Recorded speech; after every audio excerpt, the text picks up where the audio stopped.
sports fans, this is Robert with WTP Sports Dudes here live on this Saturday morning, ready to talk a little bit about some college sports, also some NBA talk, a little bit of everything here on this Saturday morning.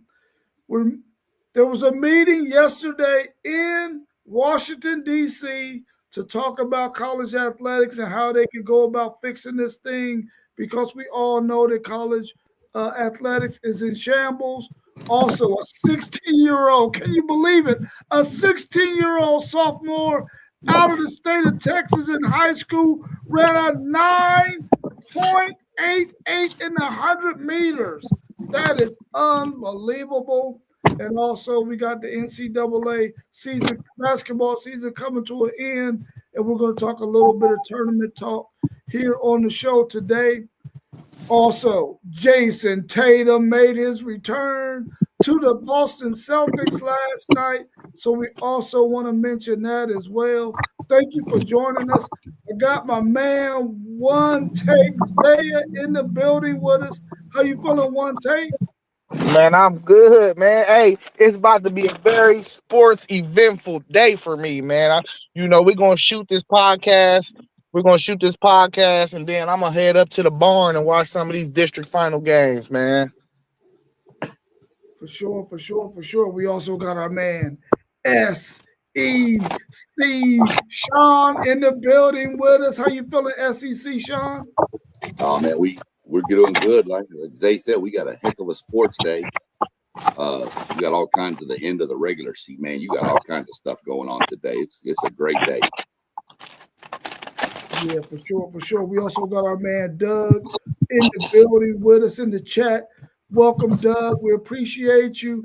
I know you out there on that grind, getting that bread, making a good day out there. If you see any dogs coming your way, jump a fence or two. Look, I know Doug. If Doug jumps a fence, he's going to be in a hospital with a pulled groin or something. Well, we don't want that for you, Doug. We don't want that for you. Let's talk a little bit about this meeting yesterday. They had some really, really, really important people in the building. President Trump called several big wigs to come and have a conversation about how they can fix college athletics. We know college athletics is dealing with a lot of issues when it comes to NIL, the transfer portal, the calendar, all of that good stuff. Also on the basketball end, with players being able to come from the pro ranks in other countries and then coming and playing college basketball after they already experienced some professional basketball in another country. All of those things were on the table. They had the likes of a Nick Saban, Condoleezza Rice, Tiger Woods, Tim Tebow, Urban Meyer. The list goes on and on and on. Commissioners from every single Power Four conference, a whole lot of prominent people. What's your thoughts on this meeting? Is it a good idea for those political figures to take on this task of trying to help fix college athletics? Somebody needs to. I mean, we all agree, I think it's broken. I mean, we got people playing, 7, 8, 9 years of college football. I mentioned that one guy a few shows back from up in one of the smaller schools that just got granted his 9th year of eligibility. I mean, something needs to get done. What it is, I don't know. But, I mean, political people getting involved, I mean, I don't know about all that. I mean, I think there's bigger issues to deal with. But, people like your Sabans and your commissioners and your Tebows and your former, I mean, those people could probably figure something out. I mean, us as fans could probably figure something out to solve this problem. But we don't have the clout that they have. So I don't know. I don't have a problem with them getting involved. I mean, to an extent, because something needs to get done. This is getting out of hand. So good morning to you all. Hope you all are having a fabulous morning. Shout out to the chat. man, I found that situation, the meeting in Washington D.C.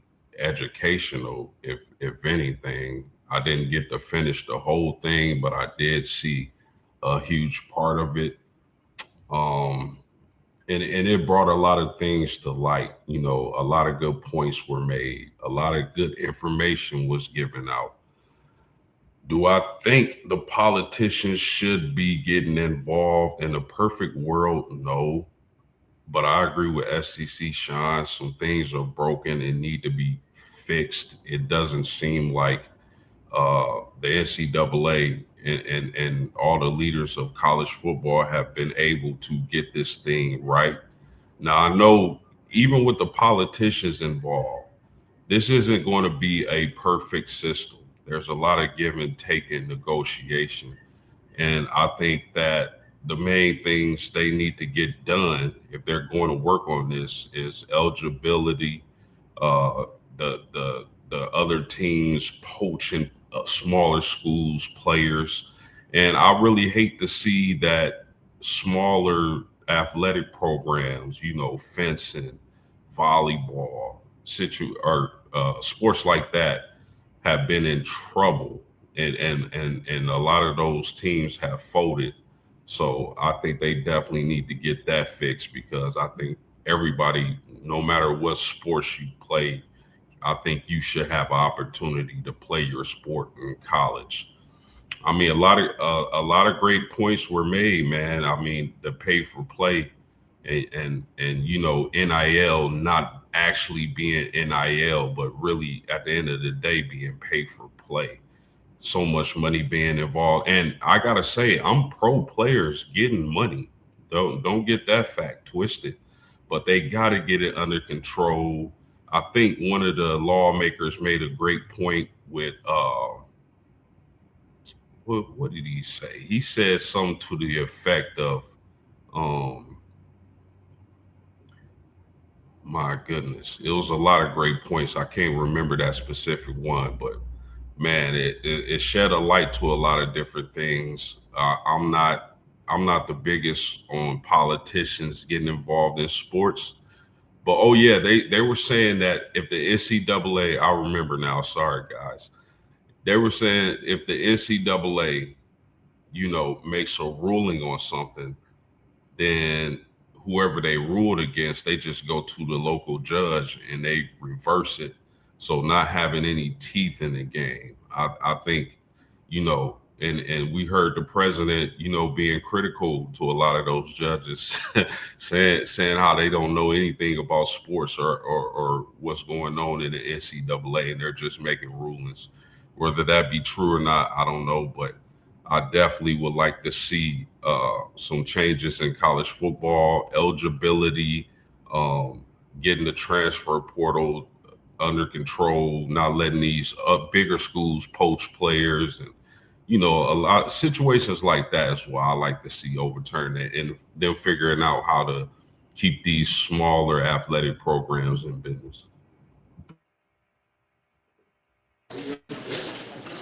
Hey, I'm all for, you know, people who we call our brightest minds in the sport sitting down and bouncing ideas off of each other. You know, I ain't get to read about the meeting in depth of what post game was able to, but I appreciate post game for dropping that knowledge on us. You know what I mean? It sounded like they was bouncing good ideas though, so that's a start though.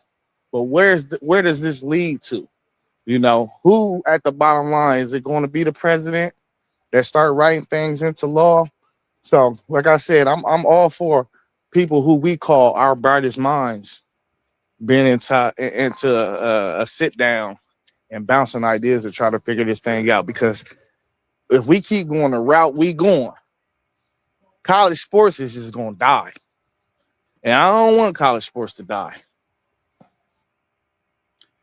Yeah, I like the fact that somebody cared enough to know that, listen, this thing is in a pretty bad spot right now. We need to get this thing fixed.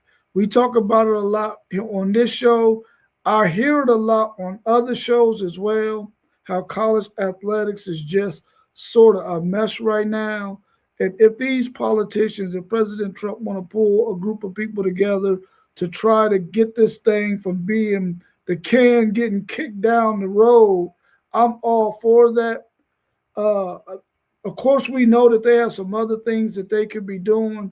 Maybe once this meeting is over, they can sort of form a committee with some people who can continue to work on this thing and get the NCAA back to the point where they have all the teeth that they need to make rulings on everything that comes across the desk. And if there is a situation where a player or whatever entity decides they want to take the ruling to court, to litigation, then there should be a body of people who make a ruling on that based on whatever the rule is, the policy is, whatever the law is about the player's eligibility, about NIL, about the transfer portal, about the calendar, whatever the case may be.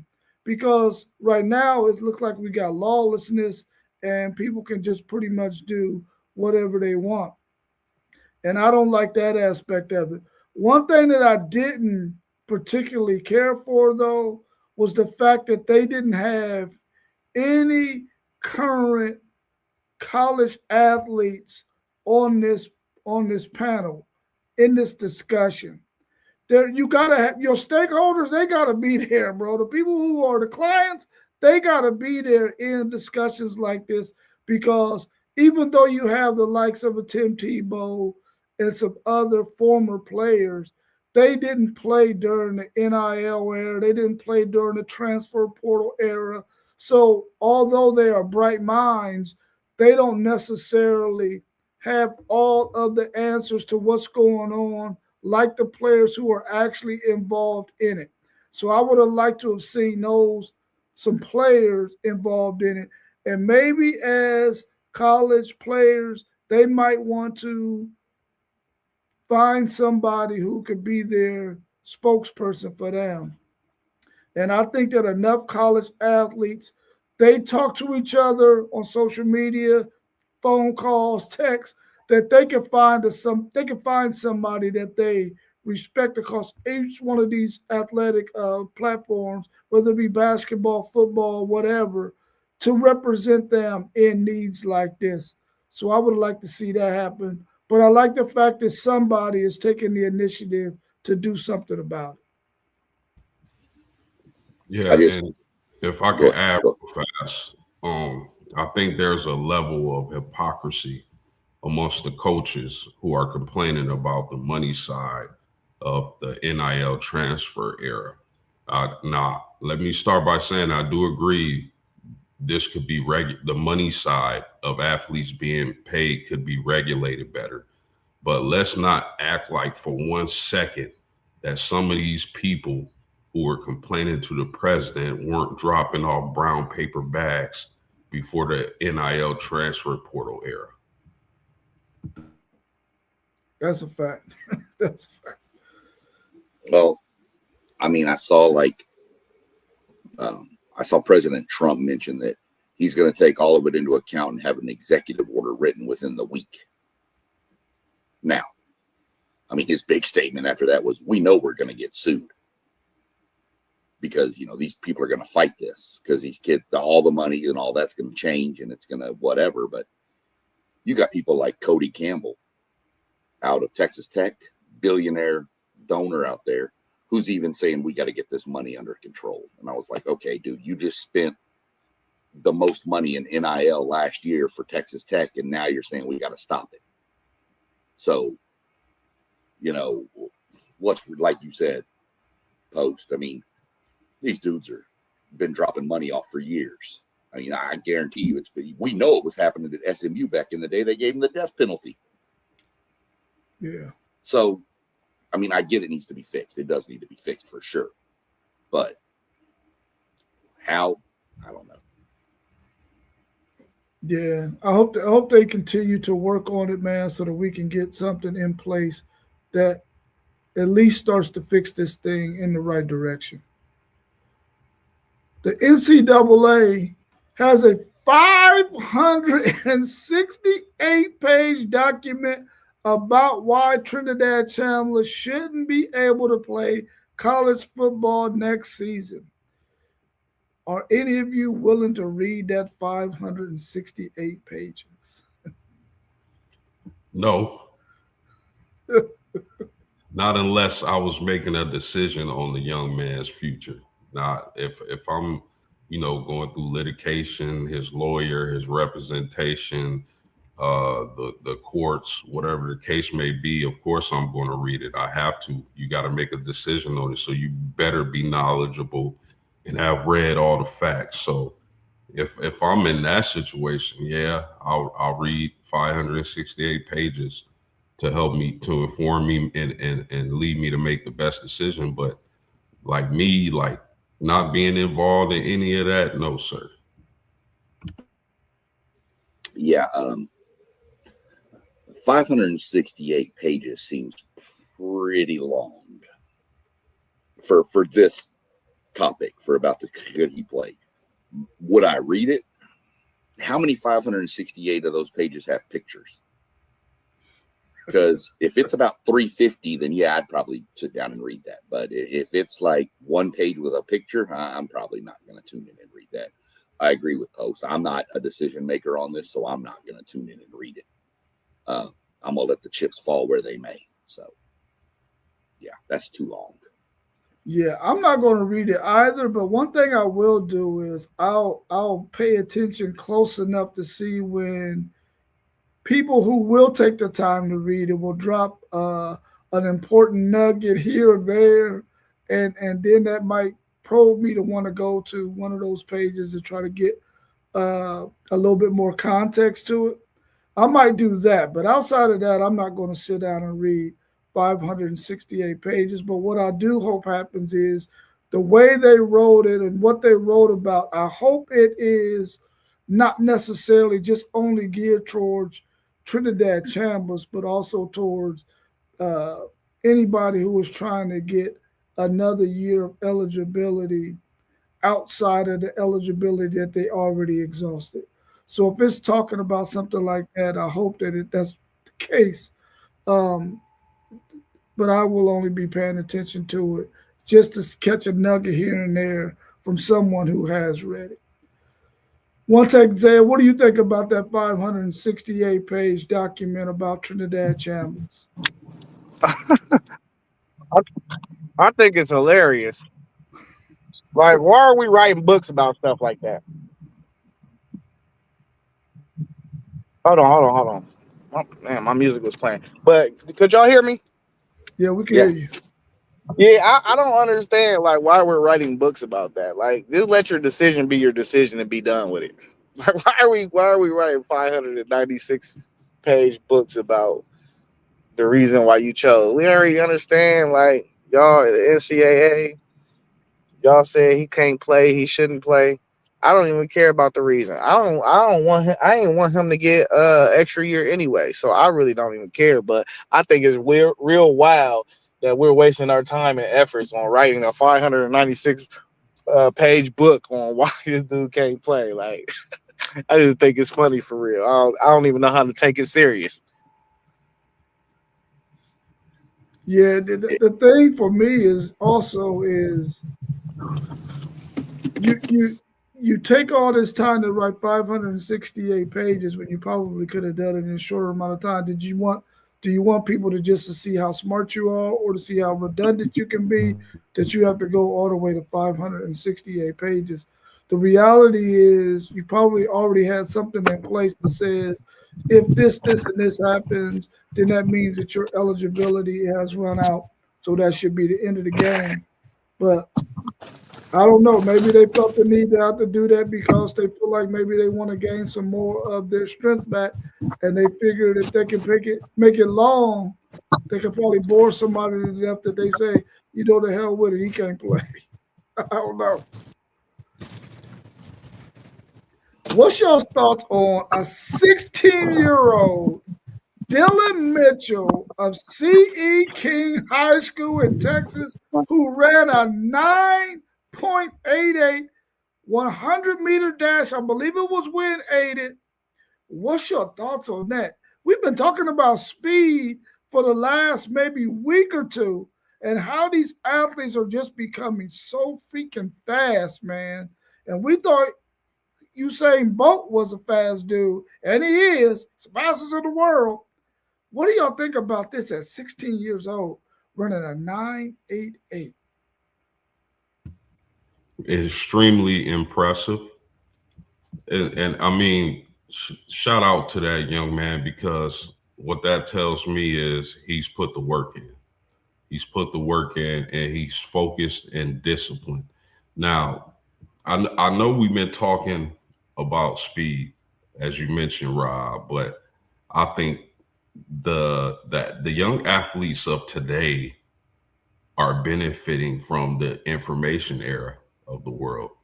They have more information than my generation, than y'all's generations. Like, this generation here of athletes has all the info. If you want to become a great athlete, all the information is right there in front of you. So kudos to them for taking the information that they're blessed with in today's era of sports, and having the discipline to apply it to their craft.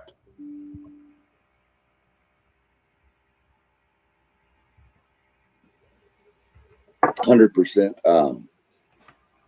I mean, I know it was wind aided. I don't care. 9.88 is cooking. He's from, a little backstory on him. He's from Houston, Texas, C.E. King High School. Helped as a freshman lead them to their first ever state title appearance in football.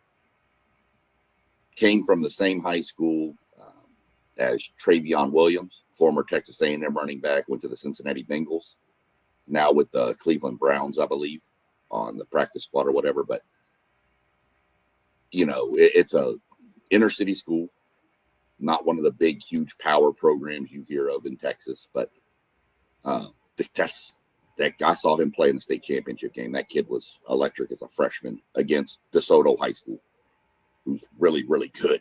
And that kid, when he got the ball, you just held your breath because you didn't know what was fixing to happen.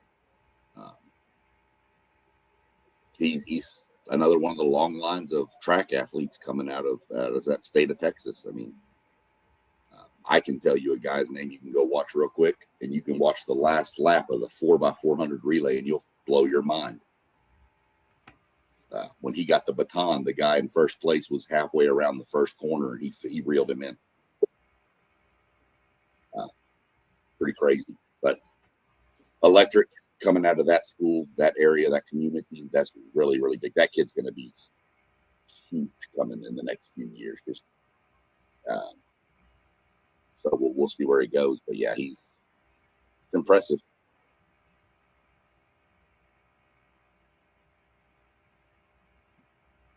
Yeah, definitely kudos to that young man and the work that he put in, as post game said, and the fact that even though he's coming from an area where SEC Sean said is like inner city, he's taking advantage of all of the resources that he has, and he went out there and performed because he put that work in. So kudos to him. I really like the fact that, you know, athletes nowadays, man, they get it. And they know whenever they have a specific skill set or talent, they're doing everything they can to hone in on that skill set. I know when I was growing up, we played so many different sports that we really didn't focus in on necessarily the one or two that we were really, really, really talented at. Like it seems like this young man is doing. We were playing a little bit of everything, and that probably took away from some of the things that we could have did if we would just focused maybe on baseball and football, or maybe basketball and football, or maybe football and basketball, maybe it was wrestling and track, whatever the case may be. We were doing so many different sports that we didn't necessarily hone in on the one or two sports that we were really, really, really talented at. So kudos to that young man for running that 9.88. Hopefully we'll see him on the Olympic circuit, standing on the top of the podium with a gold medal someday. What's your thoughts on that one? One take, Zaya. Yeah, can he run in the Olympics like now? Yeah, he can. He got Olympic speed. He's gonna be. I think we're gonna see him next year. The whole world will know about him soon. Short and sweet. Y'all said everything, So short and sweet. He's a burner, bro. I misspoke. He is actually a sophomore. Sophomore, yeah. Yeah. I thought he was a freshman, but no, he's a sophomore. Hey, running a time like that as a sophomore, he probably gonna break every Olympic record there is. Dude, he's crazy. I don't know. I don't know if you saw it, Zay, but you look at that kid, he don't look like a sophomore in high school. Where he from? Texas? Yeah, C.E. King High School. Yeah. What's in the water in Texas, man? I can't tell you. Because then everybody moved down there. It's on the radar. Coming out of your major metroplex, and it's the same in other areas too. I'm not saying it's only Texas. Don't anybody take that wrong. But there are so many training facilities in the city of Houston, Dallas, Austin, San Antonio. The weather, you can do any sport all year long. I mean, these kids can just get out there and just run and run and run. My son would have told you back when he played high school football, they were the only football team in the state that when they finished football practice, they hit the track and had track practice following football practice every day. And they weren't running, sprints. They were running 400s, even the linemen. So it's just, you have all the post, you said it, they have all the abilities right there, but you have to have it in your head and your heart to want it. And a kid like that is taking every advantage of everything given to him to maximize his craft. Yeah, for sure, for sure. We got our man Parlay Poe in the chat with us. What's happening, Parlay Poe? Let's turn our attention to some NCAA basketball. We know that this is going to finish the regular season this Sunday, I believe is the last game, maybe Monday. Can you see the SEC getting 11 teams in the tournament? Florida, Bama, Arkansas, Tennessee, Missouri, Vanderbilt, Texas A&M, Kentucky, Georgia, Texas, and Auburn. Last year, they got 14 in the tournament. Can you see them getting 11 this year? Auburn's record is not that great. They're right at the bottom of that thing. Do you think they get 11 teams in? I don't think so. I think the last team on that list is Auburn. I think they don't make it in. I think some of these teams sneak in: Georgia, Kentucky, A&M, Vandy. I can see them getting in. But I mean, I was listening to somebody, I forget who it was, but they were saying that if Miami of Ohio doesn't win their conference championship, they could still get in. They should still get in. And they could steal a bid from one of those SEC teams, one of those Big Ten teams. So that's something interesting to monitor as we head to March Madness. Yeah, man, I don't see it. I would have to really do some breakdowns on maybe like 5 through 11 to see what quality wins they got and what losses they have, bad losses they have. Because when you start breaking down some of these schedules and these resumes, quad one wins we know them are very vital, but also bad losses can keep you out too. So we about that time though. As soon as conference play come, conference tournament play come, I start really breaking down schedules, but I don't see it because The Big Ten got the same range amount of teams right there where they're on the bubble. Some teams looking in, some teams might be the last such and such teams in. But when you really start going through it, whoever got the better wins on their resume is probably going to reign supreme. And I wonder which one of them teams, because they got a group of 10 or 7 teams in conference play. I wonder which one of them teams don't got really no good wins out of them 10 and 7 teams, because that's very possible. They could have beat up on everybody under them and not did nothing with none of the other teams on their schedule. So I think that's you gotta dive deep into these resumes when you're talking about entrance into March Madness. Yeah, I don't think that they're going to get 11 in either. And like my man Parlay Post said, that Auburn is on that line of last 4 out. I don't think Auburn should get in. Of course, they were one of the top teams in the country last year. This year they just didn't have the people. They had some guys that decided to transfer out of there after they made that run last year. I don't think they get in. I also feel like if Texas does not beat Oklahoma and they don't do well in the tournament, they could also be a team that could possibly not make that tournament. I think they're going to get in. They're going to probably get lucky, but I mean they might even get a play-in game like they did last year, because their resume, although they beat Alabama and a couple of other teams, it's not that great, especially once it comes to tournament time. I mean, once it comes to conference play. It's not that great of a resume, but they definitely need to beat Oklahoma. Can you put that list up again, Rob? Yeah. I don't see the SEC getting 11 at all. I think right now your line ends right between that Georgia-Texas mark, and it slides to the left. Georgia, Kentucky, A&M, Vandy, all of them are in. Mm-hmm. Texas, if they lose to OU, I don't even think if they have a run in the tournament, it's going to help them. Maybe for a play-in spot, you might be right. But if they lose to Oklahoma, who's 6-11 in conference right now and 16-14 overall, and I mean that game is in Norman, so that's a little different. But if they lose to Oklahoma, I don't see them getting in. Auburn, I don't see Auburn getting in. Auburn's just the committee also looks at the eye test and look how they finished the season. They've been way down. Granted, A&M has been too, but I think that A&M win over Kentucky is enough to push them in, especially if, all the talk's been around buckyball and last coach and no roster and the storyline. So I think that's going to maybe help A&M with the storyline get in. But I see the SEC get 9 at the max 10, and 10 would be the Texas team if they beat OU and maybe win a game in the conference tournament.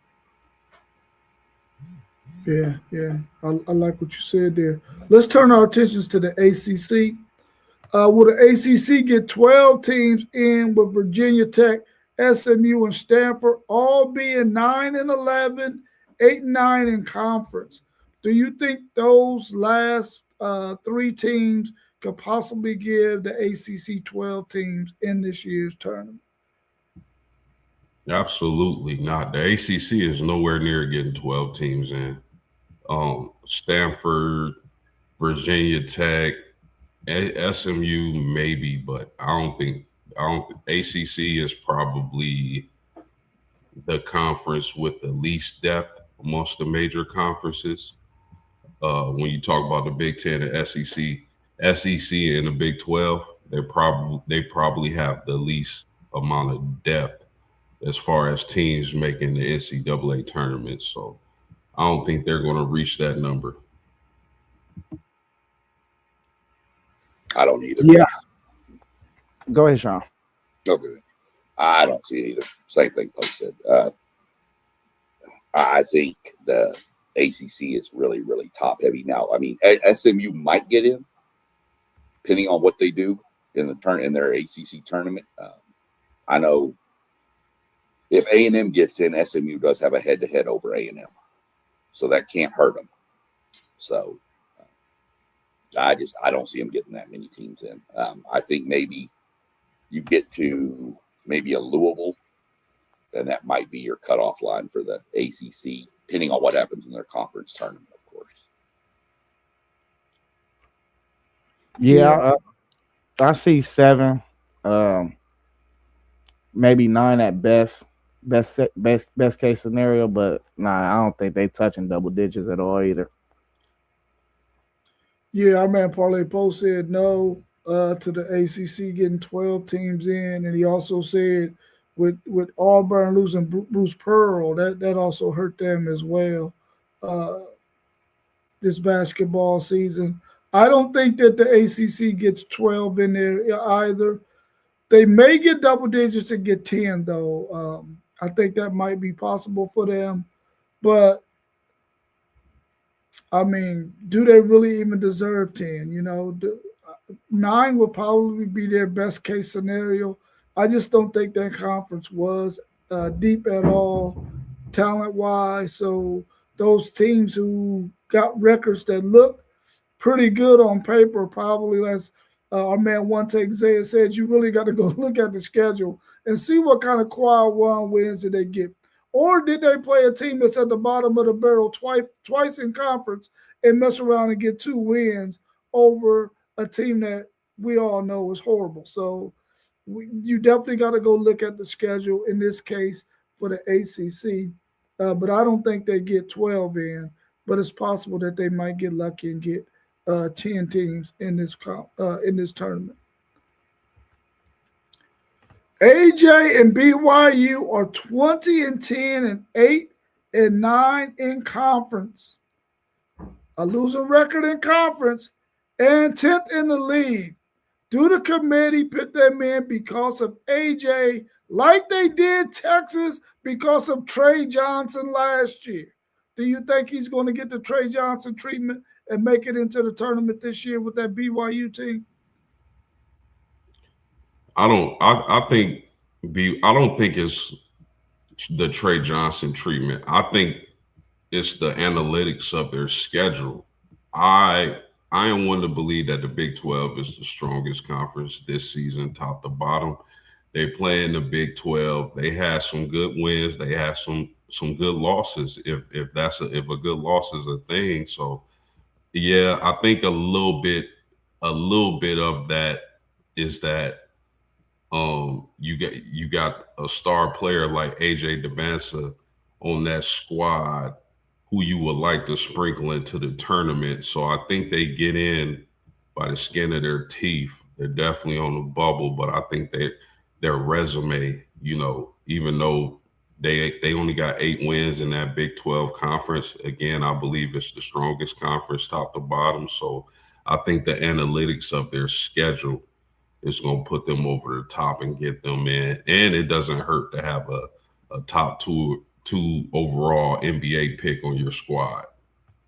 So yeah, and also that the conference tournament could really solidify them as a March Madness tournament team.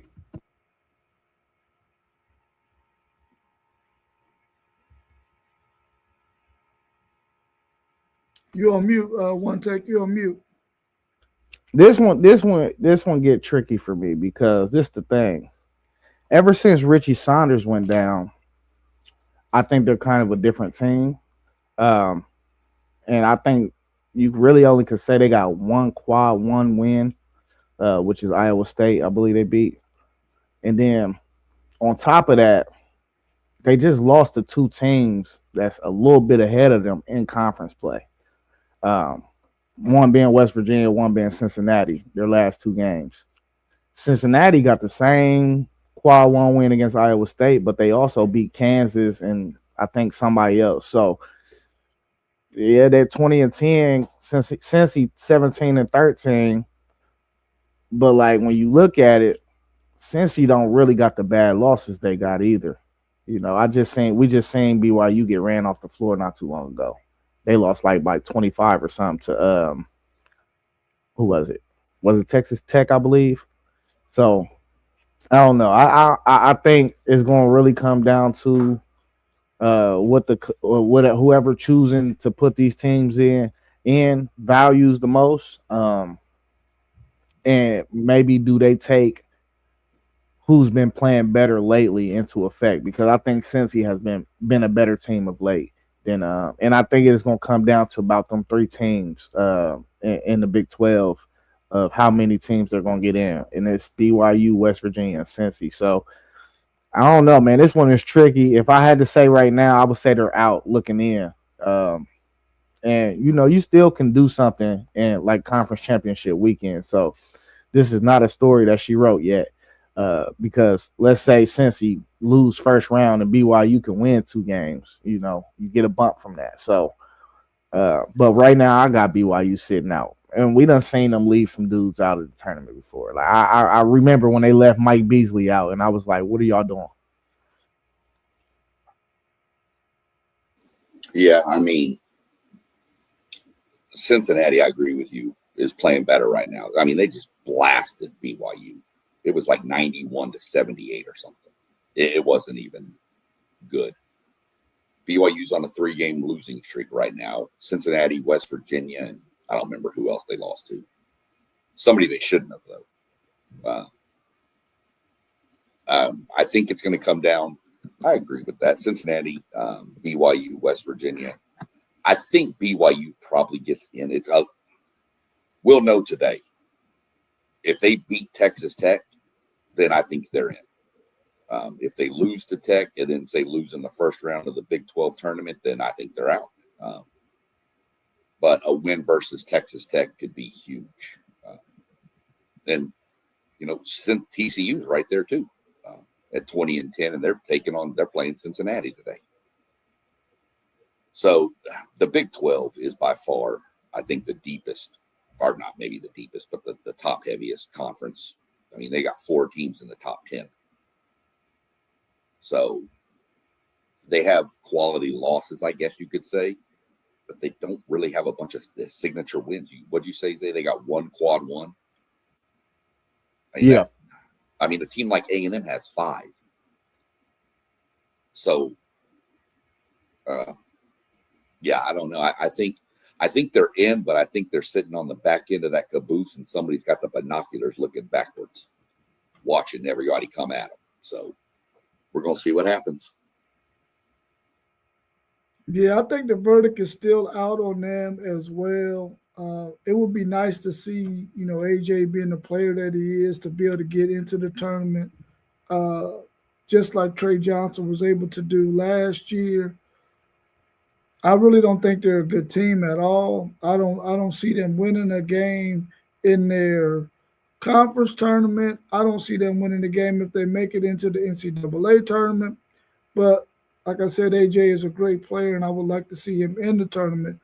But I think they're right on the fence, and I think the verdict is still out, and the committee is going to have to see what they do against Tech, and they're going to have to see what they do in this tournament before they finally will write that final story for them, whether it be in or out. But they're going to have to. They got some work to do in order to get in my opinion. The Big Ten has a slim chance of getting 10 teams in the tournament. Will Indiana get in as a play-in team at 18-12, 9-10 in conference?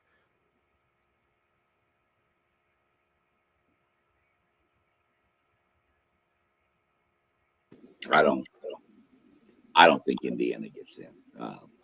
Again, these are going to these bubbles right here with these Indianas, Georgias, Indiana, Auburns, Texases. You're going to have to watch these small conferences. Look for bid stealers, which, Miami of Ohio is a bid stealer. They in that conference, there could be a bid stealer coming out of there. So a lot's going to determine what are you going to get in the conference tournament from Indiana.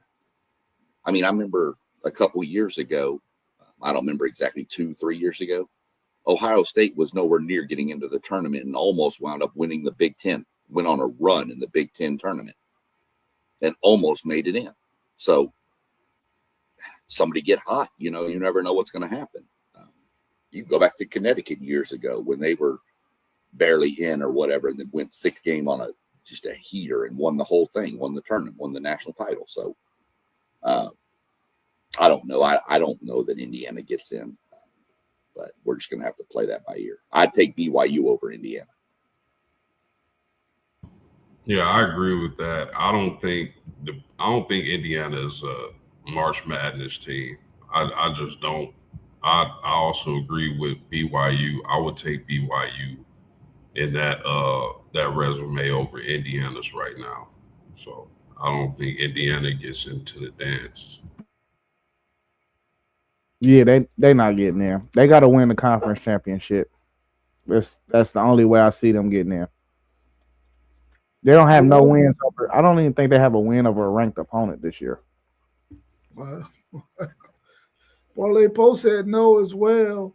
I don't think Indiana gets in either, but I think you all made a really good point about some of these smaller conferences and these teams that are on the bubble. The teams that are on the bubble, they really need for the best team in those conferences who might already have an automatic bid to win their conference tournaments, so that some team who is not going to be penciled into the tournament mess around and win that daggone tournament, conference tournament, and mess around and get in and take a spot from one of those bubble teams. I don't think Indiana is a bubble team at all. I think they're just flat on out.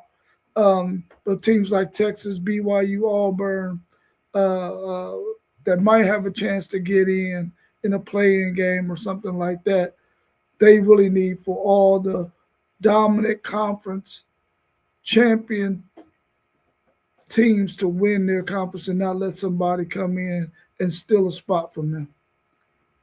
Yeah, we played them today too at 5:30. Y'all got Indiana? Yeah. Do you think your boy is going to get the scoring record? He can get it, but Junie just came back, and Junie been on a heater since he been back. It's tough to call though. I hope he get it though, because honestly, he's kind of pushing us back out of that black cloud that we've been in Ohio State basketball. We still not where we need to be, but just his loyalty and the importance of it that it was for him to stay in the program even through these rough last few years. You know, I commend that. So I kind of hope he get it. And I'm just a Bruce Thornton fan. I hope they give him a look in the NBA, because he's just a strong body. Like, he's just a physically built dude, and when he really want to get buckets, he really can. And I like the way he controlled the team. So I'm rooting for him to break it. You know, records are meant to be broken anyway. Yeah, that's a fact. That's a fact. What a committee scoring record. He's. You said what do we need? Yeah, I don't know how many it is, but that's like the tournament, the Big Ten tournament, and all that counts for all these stats too. So if he's within 50, he'll get it. You know. Yeah, it's possible. It's possible. Would a committee give UConn that final number 1 seed? What's your argument for or against that? I mean, I think Florida has a case, especially if they're able to win the SEC tournament, which I like their chances. I know UConn plays in not the toughest conference. I think the Big East, it's really UConn, St. John's, maybe Seton Hall. But the thing is, while the Big East isn't a dominant conference, it has good teams in there, just not elite ones. But I think UConn has a hell of an argument for that number 1 seed. They've beaten teams like Kansas. They had good loss against Arizona. They've beaten St. John's. They've beaten BYU. They've beaten Illinois. And teams like that. So I think they're worthy of a number 1 seed. But if Florida is able to win the SEC conference, I think now you have a conversation for that number one spot, and they may give Florida the edge due to the SEC conference being perceived as the stronger conference. But that's the only scenario where I can see they don't get one, because I like UConn's resume. You can talk about the Big East, but their non-conference schedule was brutal, and they did well with that. So I'm fine with UConn being the number one seed.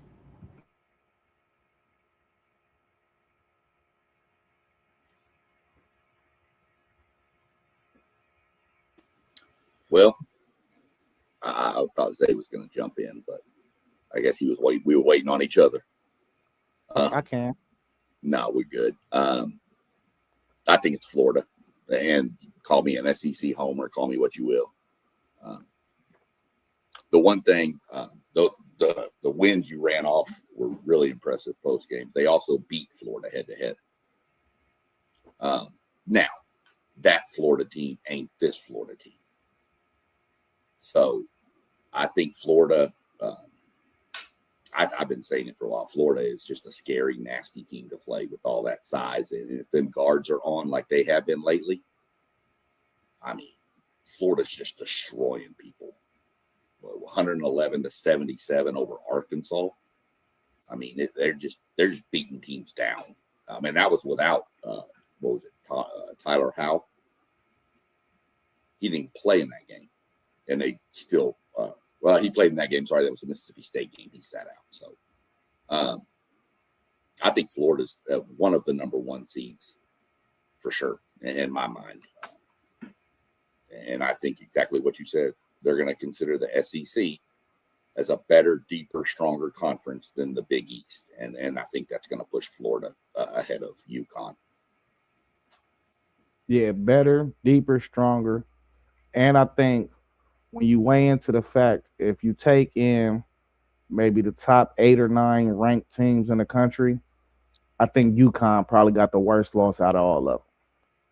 I think that's going to keep them off the one line. They'd be a strong 2 seed, maybe the first or second overall 2 seed, but I think that loss to Creighton late January is going to keep them off that 1 seed. I don't think none of the top 8 teams got a bad loss like that.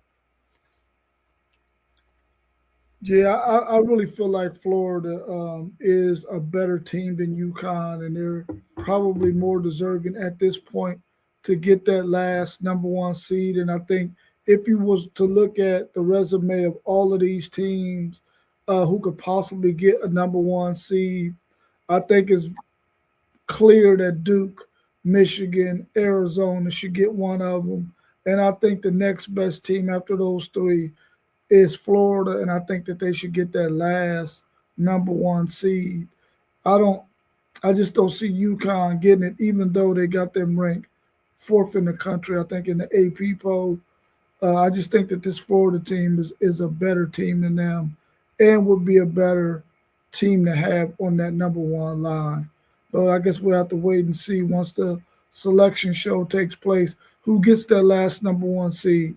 But I think we all probably agree that Duke, Arizona, and Michigan are definitely going to be number 1 seeds. We just got to see who that last one is going to be.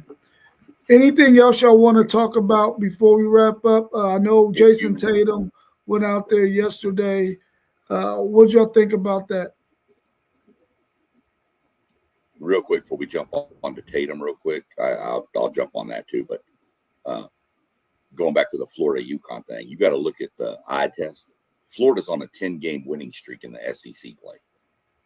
That's impressive. So as far as Tatum, hated that he came back against my Mavericks, but it is what it is. First game back, almost puts up a triple-double. 15, 12, and 7. And looked bad when the game first started. He was off. You could tell rust was there, but found his rhythm. I think Boston's scary right now. If he's playing 15, if he's putting up 15, 12, and 7 with what they've already been doing, I think Boston's just crazy scary. Man, Tatum. Oh, go ahead. Hey, Tatum, man. Y'all gonna see. I got a special show coming to y'all Monday, man, where we gonna touch in on this topic. But that man is a monster. We keep on asking who is the number one on that team, and I kind of think it's a Batman Robin type of situation. But that dude, bro, this is just crazy to see what he just did off of tearing the Achilles and coming back 10 months after that, bro. Like like 3 weeks. That dunk he had where he rimmed it in like 3-4 weeks, maybe 5 weeks when he get his legs under him, he gonna be all the way back, and ain't nobody gonna be able to do nothing with them, bro. On the east side at least, ain't nobody gonna be. But they lost Vucevic too, so that's a big loss. They say he should be back before the playoffs though, so that was a big loss though because he's one of the key pieces they got in before trade deadline. But as long as they healthy, I think they coming out the East again, man. Yeah, I mean, me and Rob talked about it on Thursday stream. I'm extremely impressed with the work ethic, the updates in sports medicine because 10 months, like Zay was saying, is absolutely just a special situation. And, I love seeing athletes, have moments like that and come back, especially quicker than expected. So shout out to Tatum for putting the work in, man. It's a beautiful thing to see. Now, what I must say is that a lot of us didn't expect Tatum to come right back in. I know I didn't, right back into the starting lineup. So the reports ended up being true about how he was looking in the D League and practicing with the D League. So, I mean, to me, to go with the coaching, this roster that is built around Brown and Tatum, I think Tatum is only going to get better and better. He seems to be fully healthy.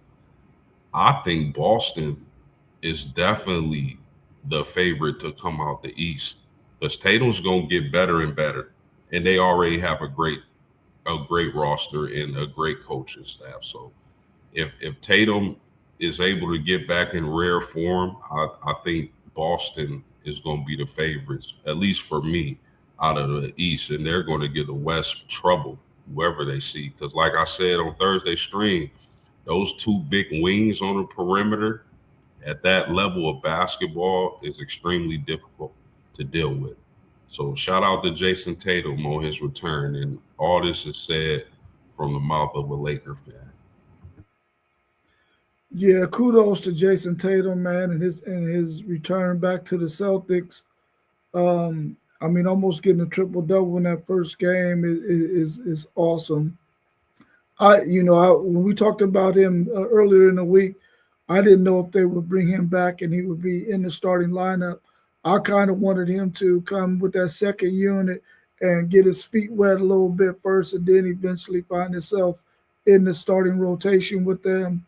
But I guess they knew more than I did about his recovery and where he was in terms of being able to get out there and play. This is a really, really scary team with those two guys, Jason Tatum and Jaylen Brown. I think they just made it a little bit more difficult for my 76ers, who I was hoping was going to be able to get Embiid back healthy and make a run out of the East. It's probably not going to happen because the Celtics has been a 76er killer for the last maybe decade or so. Kudos to Jason Tatum, man. Congratulations. I'm glad you're back. Hopefully he can continue to get better, get his lift back in his legs, get his timing and all that back. And we're going to get to see how great of a player he was before and how great he's a player he's going to be going forward. So kudos to him. Anything else y'all want to drop before we wrap up? I just Yeah, I got wish my Lakers would have drafted Jason Tatum because I believe in that draft. They took, I believe it was Brandon Ingram over, but man, that they would have took Tatum.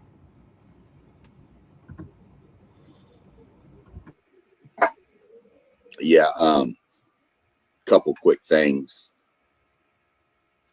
First off, if you're not supporting or following or rooting for your local Columbus National Hockey League team, the Blue Jackets, you need to.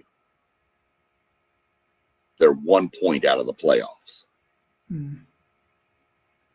So that team is good. They're coming on at the right time. If you follow hockey, man, last night was the game of the year. Dallas and Colorado, the two best teams in the whole NHL, played to a 5-4 shootout and final in the shootout. Unfortunately, Colorado won and ruined my Stars' 10-game winning streak they were on, but that's all right. We start another one. Like I said, big day of sports for me. Got basketball going. We play LSU. In an hour, I got my NASCAR cranking up, followed by the IndyCar, followed by the other NASCAR. So I'm going to drop later on today my preview. I'm waiting for qualifying to be over so I can set the preview a little better in my fantasy and all that stuff. So I'll be going on live here a couple hours and do my previews. So if y'all ain't busy, jump on. Yeah. Hey, just a correction. We can talk about Michael Jordan. Nobody wants to talk about Michael Jordan. He did just three-peat though. But we gotta give him love. But Bruce Thornton is gonna break that record today. He is 12 points back. So he got that record in the bag. Kudos to him. And my nephew played for Reynoldsburg district final today at 4:45. They gonna win. He gonna get him a medal today, you know, but he ain't playing. He twisted his ankle, and they don't really need him today. So we want to rest him up and keep on icing him up and look forward to this regional semifinal game. You know what I'm saying? But we hitting the barn in a little bit. As the action already started. I love that they put this high school basketball back on the fairgrounds, man. It's just a different vibe. It's just a way total. I like ODU though. Anytime them games be at ODU, you get bangers. It's just the gym is so packed. It's like it just you know what I'm saying, Rob. It's just different. So I'm about to head up to the barn in a minute. Yeah, that's you need to tell him, man. A sprained ankle. Come on, man. Tatum came back in 10 months, bro. Nah. Cause listen, the team they played today, they good. But they only got one guy, you know what I'm saying? And he not their guy for real. But he always guarding the best player. So you got to get that ankle back up to speed. You feel what I'm saying? Like he always guarding the best player. So go ahead, rest today. We don't even need you. We'll get through today. You know what I'm saying? And back in our day, that was, man, it was, what was it? Ice and elevate, and then rapid fire with tape. I said back in our day. Hey, he ain't been wearing his ankle braces or getting taped for the last 5 games. That's his fault. Come on, bro. You got to get taped up. Then all these kids like these Ja Morants and these Kobe's, they ain't got no ankle support. Yeah. I'd rather you play in Converses, bro. Right. Oh, no, not Converse. Our man Parlay Post said the Columbus Aviators this month. Make sure you tune in to them. Go out there and get you a ticket. I heard season tickets are pretty cheap too. So go out there and support the Columbus Aviators. Anytime you get a team in Columbus, like SEC Sean said, we need to be supporting the Blue Jackets. We need to be supporting the Aviators and any other team that we got in Columbus except for maybe the Buckeyes. You know the Aviators is really Buckeyes though. Ted Ginn is the coach. Oh yeah, okay, cool. So you going see a whole guy. I really like Ted again, man. He's an upstanding. He's a good dude, bro. He's a good dude. Yeah. So watch. You're gonna see a bunch of Buckeyes on that team. I ain't even looked up the roster yet, but I bet you see a bunch of Buckeyes on that team. That's cool. That's anything but the Buckeyes. Right. Come on, Paul. Hey, love and hate is a thin line, baby. All of them. Think about it. The Blue Jackets are close to the playoffs. You got the Aviators kicking up. The Clippers are fixing to fire back up for AAA for the Guardians. The Crews kicked off and going. You got plenty of things to do. Weather's nice. Get outside. Go check. You got Columbus. Columbus. Don't they have a volleyball team too? I think they got one of those professional volleyball teams too there. They probably do. I think they do. But I mean, go out and support. I mean, these teams like the Aviators and the Clippers and stuff, those are going to be guys that are going to be maybe in the NFL. Maybe they get another shot at the NFL. Maybe some of these players on the Clippers, you'll see them in the Guardians up there playing for Cleveland. I mean, and it's cheap. It ain't expensive. So Yeah, it's not expensive at all. Yeah, Paulie Poe said women's volleyball. Yep, we do got a team here in Columbus. Well, we all know that spring football is getting ready to start cranking up. So everybody be paying close attention to your team so you can give us updates on what's going on in spring ball for all of your teams, because we got about 7 or 8 different teams that run through this channel with all of the guys that join it.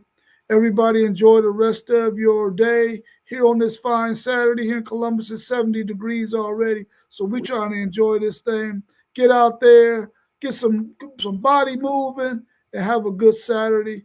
And we'll see you again tomorrow morning. Our man, One Take Zaya, will be heading up the show, and I know he's going to have a banger for us. what time we going tomorrow? What time we going tomorrow? 10? Because we lose an hour tonight, remember? 9 a.m. Remember, you lose an hour of sleep tonight. Yeah, 9 a.m. Oh, man.